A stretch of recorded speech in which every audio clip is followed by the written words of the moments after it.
of the most oversubscribed government programs.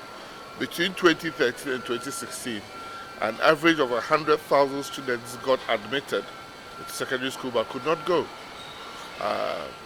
If you look now in the last 2 years, the numbers have dropped into their tens of thousands or 20,000s. So generally, it's fantastically done well. Over the year, between 2018 and 2019, or 2017-18 academic year, 18-19 academic year, the numbers increased by 31% subscription. If anything at all, Ghanaians' children are telling us that they love to go to school, and that we, the responsible generation, should create the opportunity for them to go, irrespective of their parental means. And so this is a program that is very dear to the President's heart, that he has backed it with the funds. No donor anywhere supports this. It's totally 100% Ghana government funded. And the President believes that if all the resources of the country are going to put into education, the better for it. So I heard about World Bank support. What you're saying is 100% Ghanaian contribution. World Bank, seeing what Ghana has done, noting the challenges that we are going through, has come out to increase its support in their next funding, which hasn't even materialized yet, to help us deal with some of the challenges. Like I said, from day one, we said this is going to remove the financial encumbrances, it's going to deal with quality, we need to increase infrastructure, it's going to bring more poor people into school, we're going to revamp technical and vocational education. When you look at all that, and you look at Ghana government's commitment, even when you go to the bank to get money for a business, they tell you how much skin you have in it. Seeing Ghana government's wholehearted commitment into it, they are coming here, they promised us. Last week I was with them in Rwanda. They've promised to help us in the area of technical and vocational education, and bringing more girls into secondary school, and bringing more STEM students through secondary school. So we are waiting for the World Bank's support to materialize, but the Ghana government isn't waiting. We'll deal with the challenges as we are dealing with them. The biggest challenge was to do with infrastructure. When you have a 31% jump, definitely it's going to strain the infrastructure. And Ghana government has put in place the mechanism to deal with that infrastructure deficit over the medium term. Criticisms help us to deal with issues better in governance. But some criticisms doesn't make rational sense. Should be told straight in the face. Do you finish building your house before you live somewhere? Not necessarily.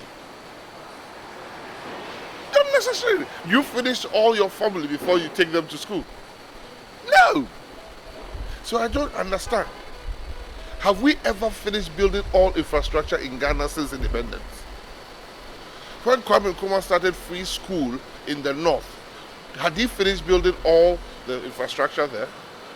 The current previous president, who was a beneficiary of free secondary education by Nkrumah, whose father was very rich, one of the richest people in the country, but decided still to go to have that free education in the north.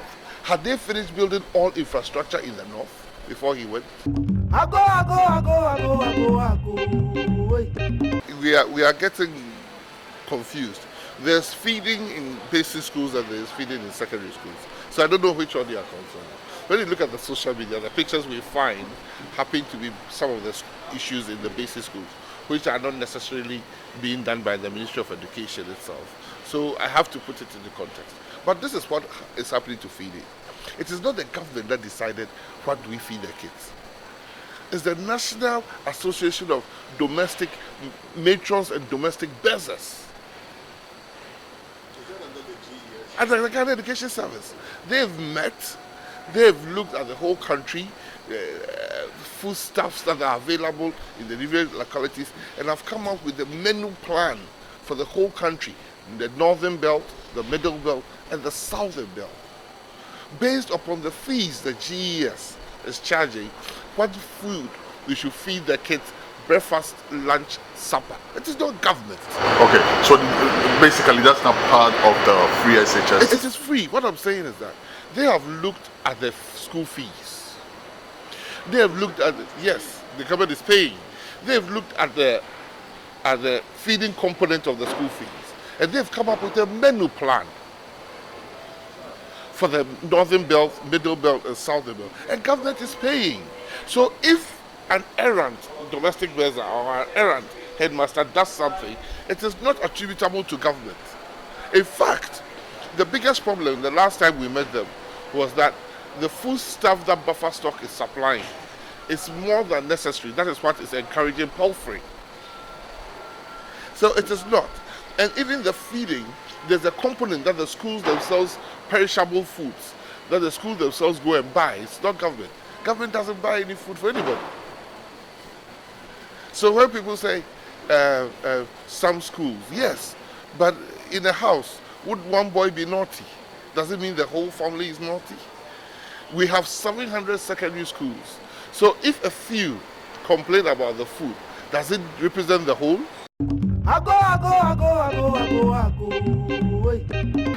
People assume that we don't know what we are doing in the country. Those responsible for the feeding, providing the food stuff for the schools, is the Ministry of Agriculture through the National Buffer Stock. So it's a whole government thing. Yeah. It's like national security is involved in security situations in schools. The Ministry of Agriculture is an integral part of the school, free senior high school. The feeding component is not done by the Ministry of Education. We pay for it, but it's the National Buffer Stock for economies of scale that buys foodstuff in bulk, stores them during the drought period, and releases them onto the market to make sure that the prices we pay are stable throughout the year. Those are the foods that are supplied to the schools based upon the menu plan. It's the government that has come up with a 5-year strategic plan with legislation to back it, to revamp TVET in the country. When we were in school in the 80s, we knew of the one sectors, GSTS, the Koforidua sector, the Sumdo. Now it's all collapsed. And this is the government that is coming and is realizing that the way out for Ghana, for employability for Ghana, for lifelong work for most of the people in Ghana, for value addition for most of our products, we need to revisit TVET. And it's putting money where its mouth is. One of the things that is done is that it's brought all TVET under one ministry. When people say my ministry, TVET was not an essential part of my ministry. There were 19 ministries overseeing and superintending TVET institutions in the country. Ministry of Trade had its own TVET centers, like the Gratis. Ministry of Employment and Labor had its own TVET centers, social welfare schools, NVTIs. Ministry of Local Government had its CDVTIs. Ministry of Transport had its training school. Ministry of Aviation had its training school. Ministry of Fisheries had its training school. Ministry of Agric had its agricultural schools. So every ministry had its own TVET center. Ministry of Tourism had their hotel, hospitality, training, catering training school. This is a government that says no. Everywhere that TVET is a center, like Germany, it is under one ministry. So it's got a 5-year strategic plan to transform it. We are just in the second year, and I can tell you, we are far advanced in our strategic plan. We've done our national audit. We are building TVET institutions. We are revamping all TVET institutions we came to meet in the country. All the technical, polytechnics and technical universities are undergoing refurbishment. All the 34 NVTI centers are undergoing refurbishment and re-equipment. Government has committed to building 2 new TVET centers in every region, 16 of them we have. This is a government that understands that before the economy can improve, we need to do value addition. Before you can do value addition, you need to provide the essential middle level power. Ghana has been exporting gold. Actually, Ghana is the #1 gold exporter in Africa. It has no jewelry business. It is probably the second largest cocoa exporter. It has no chocolate industry. It had a huge furniture industry. Now the timber is gone. It has no furniture industry. Even the latter day oil find that God gave us, we don't do value addition in the oil. So how can you do value addition? We have bauxite, we have alumina, and we don't have that industry. The only way you can build that middle level manpower and do value addition is through TVET. And that is what the government has embarked on.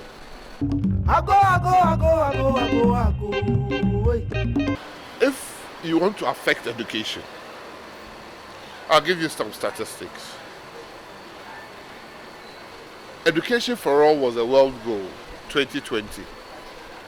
There were 6 goals. Ghana achieved 5 and lost out in 1, which was quality. That was the only country in sub-Saharan Africa that did that, achieved 5. Ghana belongs to a nation of international examination assessments. By 2015, when they did the last assessment in the country, Ghana came last in numeracy and literacy. So our fundamentals had gone so weak that when they took a sample of primary 2 pupils, only 2% out of every 100, only 2 could read and write at that level. What did Ghana do? We went out of international assessments. Instead of putting in the building blocks to make us get better, we left. We behaved like the ostrich. What have we done? We believe that before you can get quality education, the teacher should be at the center. So the first thing we've tackled is to do the initial teacher training, to affect the training there and give them a new curricula, to bring out the teachers we desire to come and teach in our classroom. Not only are we going to rely on the curricula, we are improving from a diploma to a degree. So that no longer, very soon, no longer will the starting teacher be a diploma, who, even though he's in the classroom, is looking for top-up to better his future. So the teacher can concentrate, be equipped with the right things, and teach the kids. That's the first thing that we have done. We've been managed to do a new curricula for teachers. We are also starting continuous professional development for teachers. So that when you go and sit in the classroom, like every profession, you are supposed to do some credits every year before your license is even renewed, to make sure that the teacher is up to their game. You create professional learning zones, councils for the teachers, so that every semester, every term, the teachers can meet and share experiences among themselves. We have tackled that. We are in the 2nd year of that. We have changed the school curricula such that there's a few subjects, but the teachers are taught in depth, where the early years is mainly literacy and numeracy. But we do add science, especially because of STEM, and other subjects, history and other subjects as the kids grow. It is that curricula that we have finished the first part, from KG to primary 6, that we intend starting in September. So as we speak, the master trainers are being trained to go around the country and affect all teachers. What are we going to do? Now what happens is that there are a lot of generalist teachers. Everybody went to do diploma. In the new curriculum, we need more teachers who have done specialisms. But before that, what do? You can't throw the teachers out. So we are training the teachers, giving them the resources, scripted lesson plans, and things that, so the teachers can teach the kids in the classroom. And then we train more teachers to come and replace them during attrition and expansion. So that is where we are. The new subjects would come up with more literacy and numeracy with fundamentals. We have adopted phonics to drive our literacy in the country, like everybody is doing. We are bringing in formative assessments at year 2, year 4, year 6, which has never existed in the country since independence. So that we don't only catch what the school is doing, we catch how similar schools are doing, how districts are behaving, and then we can intervene, or what we call remediation, as appropriate. So we believe that once we have done those two things, and we are supplying the adequate teaching and learning materials, then we begin to affect what we mean by quality, and ultimately it keeps changing things. A diploma teacher starts three notches lower than a degree teacher. A diploma teacher starts at 3 notches lower than a degree teacher. So all of a sudden, teachers' levels are improved compared to what their equivalencies were taking. So a teacher who was teaching in primary school or kindergarten will get 3 notches in the salary scale higher than. But let me tell you, in the country, interesting, remuneration for public and private. Get it clear. Public teachers get remunerated 3 to 4 times better than private teachers in the basic schools. This has been on the books for over 20, 30 years. So it's not only about remuneration.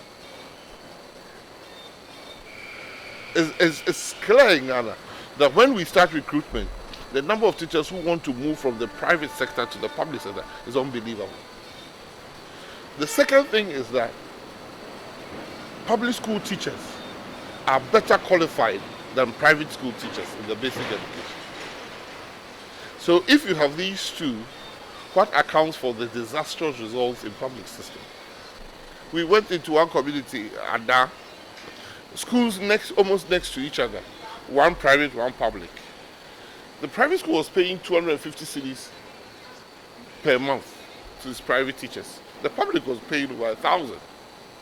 And I'm telling you, and then the private was giving results that were 3 times better than the public. I get that, but I'm taking it in terms of comparative. You live in the economy. You live in an economy. Please, don't make comparisons. Even in America, we don't do. You live in an economy. Yes, that's what I'm saying. Don't even start conjecturing things that we are not aware of. You live in an economy. You all go to the same market. So 2 teachers, one private, one public, going to the market. One is giving 4 times the other. You are saying, oh, it's not enough because somebody, a mechanical engineer who built that bridge, made million. Maybe I should rephrase the question. So, from what you said, the education system is going through a complete going to attract more quality. Let me give you an example. When we started, those who were going to training colleges, 46, who were going to do diploma, they were going 2 notches lower than a university. Within 2 years, they are going the same level as they go in university. Now, it is not as if you didn't pass. That is why you are going to a college of education. Because there's the same entry qualification like a university. You know what happened? We had more people applying for the college of education than ever before. So people understand quality and they vote for quality. I hope you do an independent research and go to the NACA website and pull the outline of, I can send it to you, but pull the outline of the new curriculum and you will realize that computing is starting from class 4 in the new envisaged curriculum. What do we mean by computing? We mean either computer literacy or digital literacy, like they call it, coding and digital intelligence, basically. What do I mean? The kids that we are bringing out because of the world, the 4th Industrial Revolution, should be able to understand IT. Not only that, lots of the kids should be able to do what we call coding, even for a living on the side, and also should understand the digital intelligence. What do we mean by digital intelligence? That out there are dangerous phenomena on the internet that the kids must be prepared and know about before they fall into it, like pornography, like gaming, like grooming. So cyberbullying, cyber threats. So all those are what we call the digital intelligence. So the three basically form what we call our computing education. And not only that, we want to bring in professional development and entrepreneurship, such that the kids will not only learn, can even start developing software and selling and get certification for all these Google, Facebook, Microsoft certifications and start earning some money even before they go into the world of work. But basically, it's to prepare our kids for the world of work.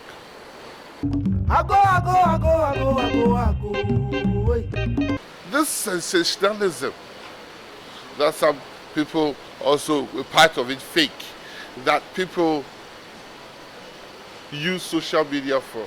That is what is making people more skeptical and cynical about anything on social media. And it behoves on you, journalists, to try to reform, or it goes against your profession. We have primary KG to primary 1, to primary 6. That is not even the end. We are now starting to reform the junior high school and senior high school curriculum. And you go and take one book, not even a book, because we haven't even authorized teaching and learning materials. Go and take a script and say, oh, we are trying. Where was the evidence? When the person who was in charge of history is a pure Nkrumahist, but we are writing school curriculum. You can't select history. Which bit of history are we going to write? Everything. So it's a rollout program from primary, from KG, up to senior high school. And I can tell you, any objective person who have looked at the curriculum, how can you talk about independence of Ghana and not talk about Nkrumah? How can you talk about presidents of Ghana and not talk about Nkrumah? How can you talk about national history and not talk about Nkrumah? But it doesn't also mean our forebears who also fought should also not be highlighted. That is not a history, good history for you. Even Nkrumah himself, people paid for him to be brought into the country to participate in the independence struggle. So please, let us be objective. But I would not sit down and contort history for anybody's purposes. But the truth must be told. Were kids supposed to visit Dankwa Circle and all of those things as was being said? The curriculum has not even started. So where is this story coming from? It's good to hear it from No. Not hearing it from me doesn't make sense. It does. I'm just telling you that the curriculum starts from September. I agree with you. And so a curriculum that starts from September, that we are now beginning to train, as we speak in Koforidua in Ghana, they are training the second round of master trainers. How can big kids learn this? Which kids? Minister, I'm asking you, which kids? Okay, so this is my response. Why it's important to hear it from you is that this will also get on social media and people will hear it coming from the source. Because if anybody else comes and says it's not true, it carries the same weight as the person who is putting out that propaganda. If we hear it from you, what I'm trying to say clearly is that the curriculum hasn't even yet been taught in the classroom. So which kids were organized to go to Dankwa Circle? Is there a Dankwa Circle? There's a Nkrumah Circle. There's Obechevi Lamte Circle. There's Akweje Interchange. So, my point is, why would somebody, that's what I'm saying, the social media that you live within, if you don't start cleaning it, even the truth might not be listened to. I'll tell you something. I am a very harsh critic of social media because it's a threat to journalism. It's a threat so to we're our on the life. same page on that, yes. It's a threat to our social fabric. Absolutely. Which is why I feel like we should get interviews like this and also put it on social media so that it will counter that narrative. I'll give you a short example of where I'm coming from. In 2012, Ghana's economy grew the largest in the world because of oil, 40% or something, in double digits. By 2016 or 2014, we had run to IMF because we couldn't manage our economy.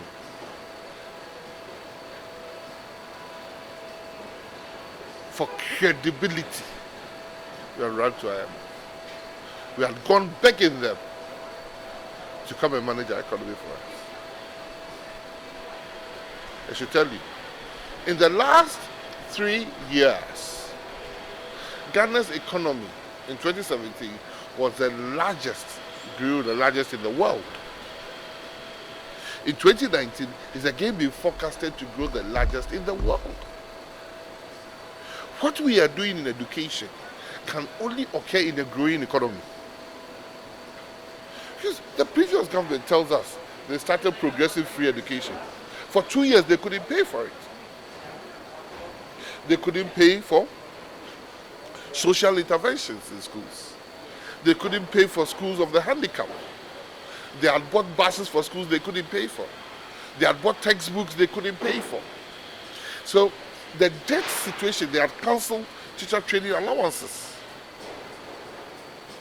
For 4 years, no teacher graduate had been employed. That is a stark reality. They claim they were building schools. Yes, they built only 48 out of 200 schools. Only 48 out of 200 schools over the 4 years, 2012 to 2016, the promise, which in itself is a failure. So, what the president has achieved, instead of pouring 100,000 a year on the streets, putting them in the classroom for the next 3 years, will fundamentally change the economy of the country. So our achievements in free SHS has not come because the government is sitting just throwing the money into free SHS. I can tell you, free SHS is not the government's biggest outlay, expenditure outlay in the last 3 years. Free SHS, which costs about $300 million. It's not the government's largest outlay. So, as the government is able to afford it and will increasingly be able to afford it as the economy is growing. Because we will have a stagnant number of students coming through after it peaks, and the expenditure is curtailed, and as the economy is growing, you can spend more on that. For the first time in 8 years, we've put textbooks in schools. Not only textbooks, we put supplementary readers in schools. We've bought teaching technical drawing equipment for schools.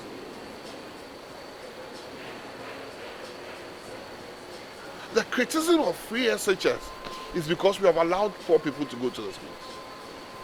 I'm telling you, when the president goes around the country and the chiefs are talking, recently it was in Garu, the chief said for the first time 20 students have been able to go to Holy Child and Prempeh College in Achimota in the history of the town.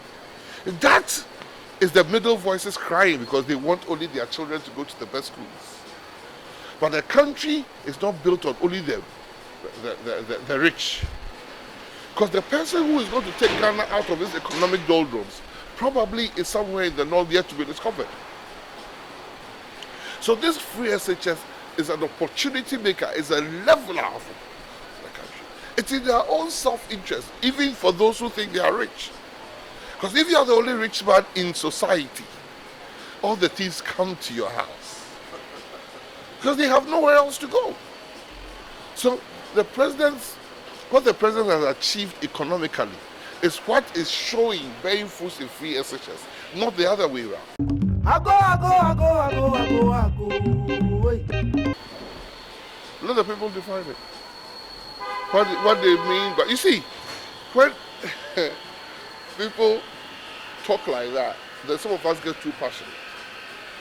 What do they mean by watering? If they could give us watering, then I can answer them, because I can't answer hypothetical things. What do they mean by watering now? Because a comment was passed of some parents who went to visit their ward in one of the elite schools. And we have 55 such elite schools. And the comment was, hey, school way pan and then the car park I empty. I'll bet, hey, such a school that now the car park is empty. Why? Because we have allowed poor people into the school. Their parents don't have vehicles. And that has become a social symbol, status symbol. And I, as a Minister of Education, should be unhappy. Get left to me alone. If you think you are rich, that you've taken your child through 9 years of private tuition, why can't you add 3 years more?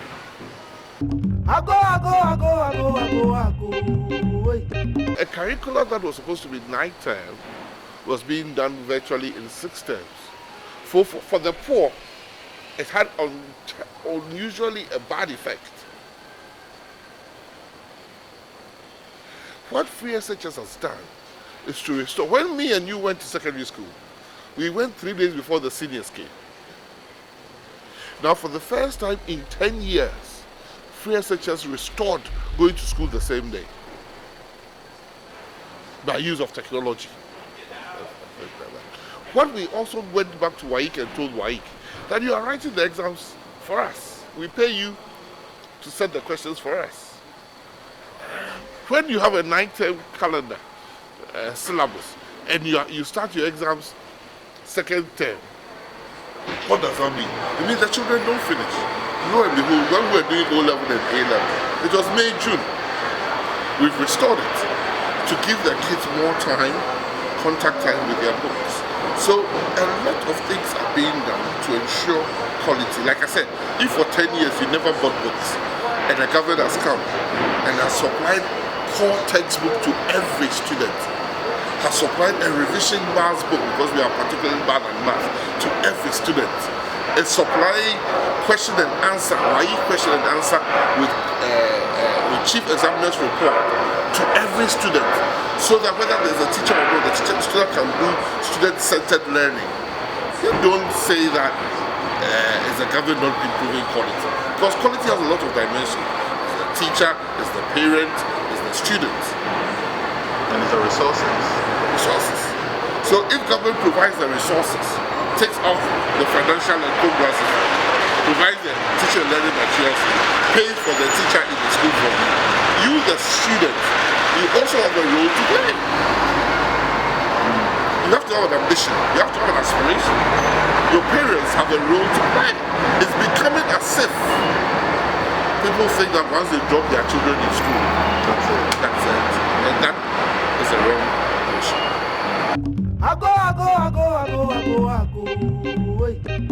What time does school close? Is the question I ask. I don't examine life is not worth living. I ask this simple question. If it's a 40-hour a week, what time does school start and what time should school close? This statement that we made has been subject to serious interrogation by the unions and Ghana Education Service and National Curriculum Council for Curriculum and Assessment. They all sat down. I stayed back. I said, tell me. And they came back and they realized that, well, certain things need tweaked. Certain things have been assumed for far too long, and it doesn't bear the reality in the books. So we are happy. We are happy that we've had the cooperation of the unions 100% in what we are doing. We take them seriously as stakeholders. They come to us and tell us, Minister, we don't like this, we don't like that. So this is our rationale for doing ABC, like the teacher professionalization. Just last week in Lesotho, all African regulators, education regulators met. And one of the first things they came out with, that professionalization of teacher course should happen across Africa speedily. We've done it in the country. We've had our second licensing exams. Even those who were against it are now saying, wonderful what we've done. Because can you just imagine any doctor coming into this country and say, I'm a doctor and I'm practicing? Is it going to happen? Does it happen? Does anybody walk into the United States and say, I'm a teacher? No. Even for those who are taught to be teachers here, they just get up and go to the classroom and teach. So we are benchmarking ourselves with the best in the world, and we'll put in place the structures to ensure that we get there. It's going to take time. Education takes time. But when you put the right building blocks there, you eventually get to where you want to get. I go. A lot of things have been left to go bad for a very long time in the country that they have become the norm. You see, because for a particular time T, we caught when we run shifts in our basic school, people think that is the norm. But when you ask all of them before shift, what time did they go to school? They went in the morning, had the break around 11, went back to school at 1, and closed at 4 or 5. Then ask all of us. Everybody above the age of 55 in this country, in the country called Ghana, who went to school will tell you what I'm telling you. So what changed? It got to the economy. See, the economy is the answer to all our issues. The economy became so bad, and we're not building schools. Schools were crowded, so we did what we call shift system.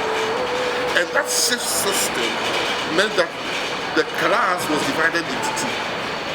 Some, it was in the basic schools, some went in the morning and some went in the afternoon. So those who went in the morning did 8 to 12, and those who went in the afternoon did 1 to 4. Really? So I was only 4 hours in school. Yeah. It doesn't happen anywhere in the world. And we didn't complain.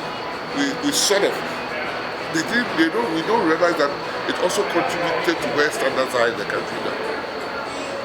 Now that we've done a lot of general buildings, all governments since 1992, most shifts have been eliminated in the country. And when shifts have been eliminated, people still want to finish school at 12. Double track system is not shift system. Okay. You are in America. Don't you have fall and winter admissions? Is it shift? No, it's not. That's exactly what we do. That's exactly